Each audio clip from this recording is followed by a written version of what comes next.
Okay, so Daniel chapter 5, remember chapters 1, 2, 3, and 4 are a build up to the fall of literal Babylon. The way that God reaches out to Nebuchadnezzar and ultimately Babylon, because he doesn't just want to save the king, he wants to save everyone. He wants to wake up the Israelites to their, I suppose you could say, fallen condition, because if you look at their experience under the prophets Jeremiah and Isaiah, God was speaking to them through these guys, but they weren't listening. And the reason why they went into captivity for the 70 years was because they weren't listening. They were hardening their hearts against God, and sometimes God has to intervene to wake us up. It's like Gethsemane. If you read through the Gospels, focusing on the life of Christ and the experience of the disciples, it got to a point where the disciples were in the Garden of Gethsemane with Jesus, and they weren't listening in the build-up, or basically they're in Gethsemane on the 14th of Nisan, the first month of the Hebrew year. That's Nisan. That's the springtime for them. Basically, on the 14th of Nisan every year, they would have what was called Passover. And the Passover lamb was basically a type of Christ, or it symbolized or represented Christ. And the time that the lamb was slain, it pointed forward to the time when Jesus would die on the cross. Excuse me, that was instituted, the Passover was instituted when they came out of Egypt. So it was commemorative in the sense that it pointed back to what God did for them in Egypt, but it was also typical in the sense that it represented Jesus' death on the cross. So every 14th of Nisan at 3 p.m, a Passover lamb, a lamb without blemish, was slain.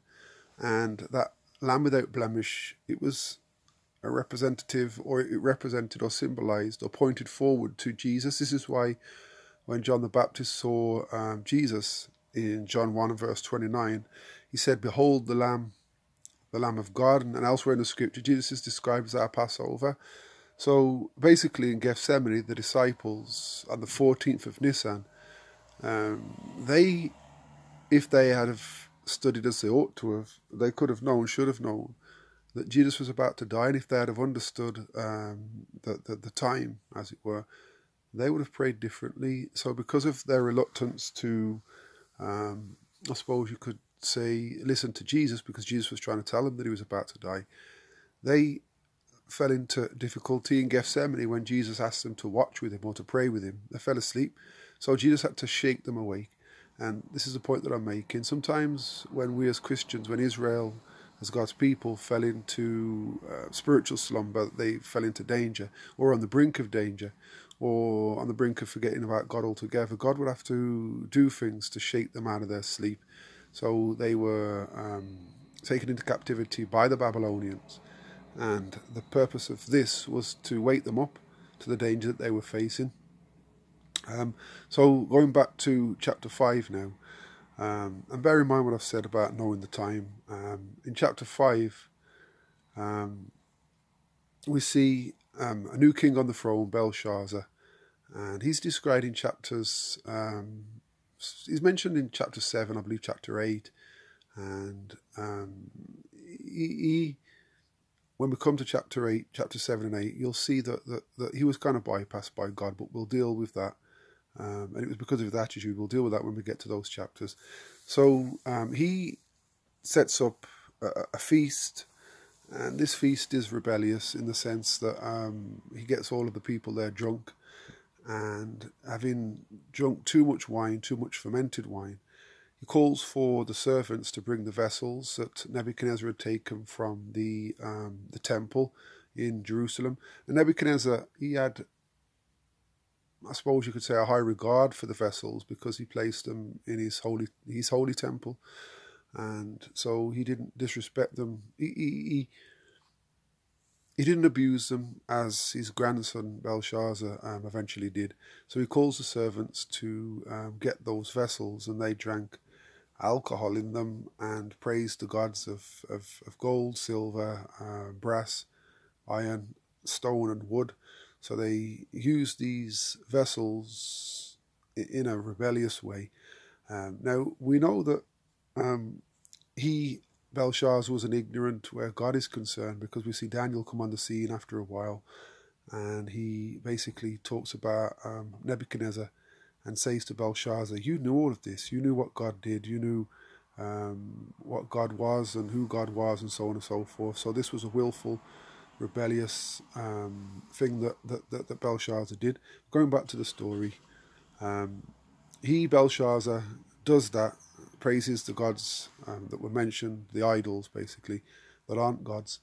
And as soon as this takes place, or as soon as he does this, writing appears on the wall, Mene, Mene, Tekel Upharsin. No one can read it at first. Guess who's called? The wise men are called. They, as usual, can't help. The king is afraid. He's smote one against another. And this was prophesied in Isaiah 45. And to be honest, knowing the time coming in now, Belshazzar, if he had been faithful, he would have known what was about to happen, just as the disciples could have known what was about to happen in Gethsemane some years later. Because the prophecy in Isaiah 45 that I've mentioned in other videos was about to be fulfilled.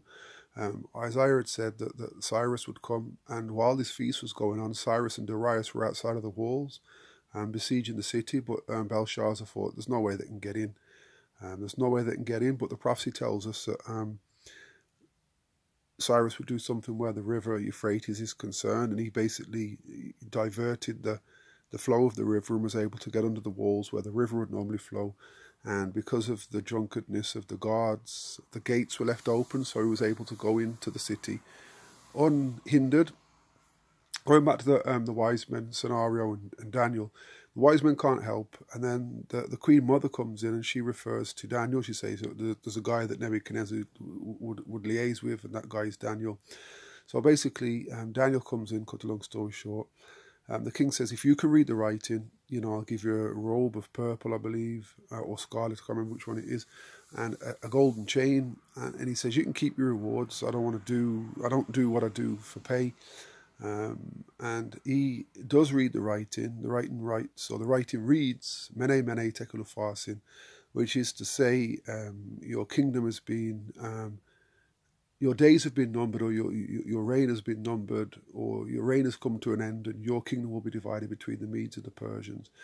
And so, this is where we get the saying, the writing's on the wall. It originates from this scenario, this event way back in history that took place concerning Belshazzar and his rebellion.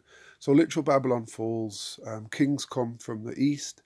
They dry up the river Euphrates, and the literal kingdom of Babylon falls. Now, the reason I mention that is because if you look at the sixth plague, which pertains to the fall of spiritual Babylon, there's a reference to what happens in relation to the fall of literal Babylon.